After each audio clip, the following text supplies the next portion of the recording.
Hello, and welcome to another episode of Beating the Drum Today with Cyber Griots, where we blend the West African storytelling styles of griots with modern day cyber narratives. Now, imagine that your employee is downloading sensitive files and leaving you for a competitor. Usually, your audit logs should be able to catch that and give you a chance to act. Zach Corman discovered that Microsoft Copilot allows you to do just that with no trace of it. In today's episode, I will be talking to Zach Corman, the CTO of Pistachio, a Norwegian based company that works on cybersecurity. In this episode, Zach will be sharing the story of how he discovered this Microsoft vulnerability in Copilot and how his experience shaped what he thinks about security research in working with the Microsoft Security Response Center, or MSRC. Stay tuned. When I come back, I will be talking to Zach, and Zach will be sharing the interesting story behind how he discovered this Copilot vulnerability.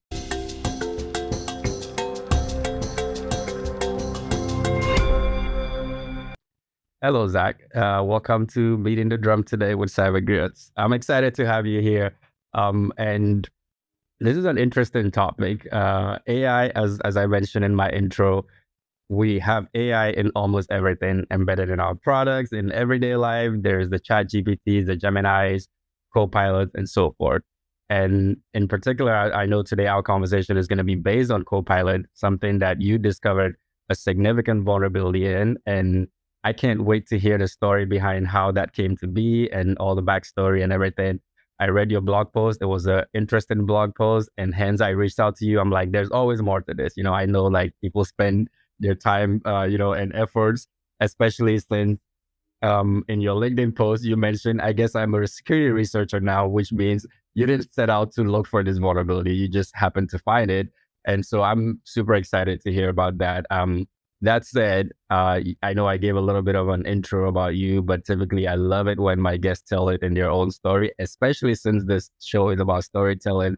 I want to hear, your journey into cyber, how that, happened, where you started and all that. So that would be great if you can share that.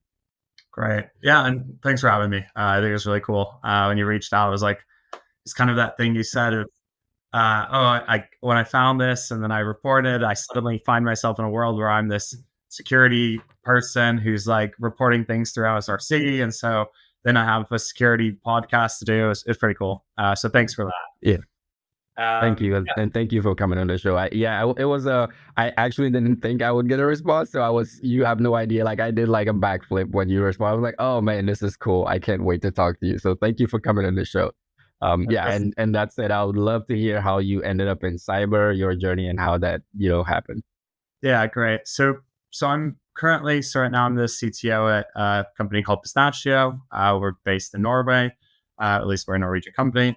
I'm where we do human cybersecurity risk. So that includes like security awareness training, phishing simulations, as well as other facets like insider threat detection. So anything really that's non sort of technical cybersecurity risk. So I started though, if we go back, so I have like a law degree from the UK.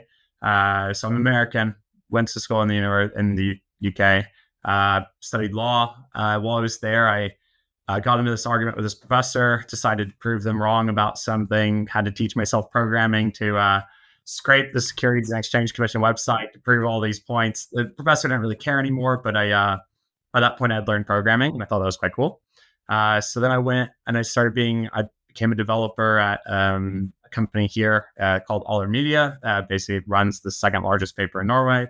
And then over time, I actually became in charge of all of their tech and product at the company, led the whole development team. But then I got a job here where I was going to be basically the CTO of this cybersecurity company. And that was kind of my path into cybersecurity. Prior to that, I probably would have been, I almost am embarrassed to say, I would have been the guy who was like, I mean, they're not going to hack us, are they? Right.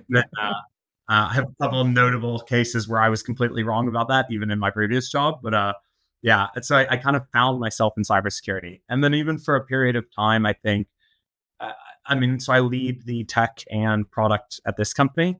And for a period of time, I would say, I didn't touch cybersecurity as much as I was very much focused on the tech and product part, right? The building of it. And it was only now that we've expanded into insider threat detection where I start really hitting a lot of these components a lot more. And then, as you mentioned, this Copilot vulnerability, and Nice. now I feel I'm like fully fledged. You're fully in cyber now. You can't help it. There's one thing you talked about, and it's interesting career path or journey. And one of the things that I always like to share on this show is that a lot of us in cyber come from like so much diverse backgrounds.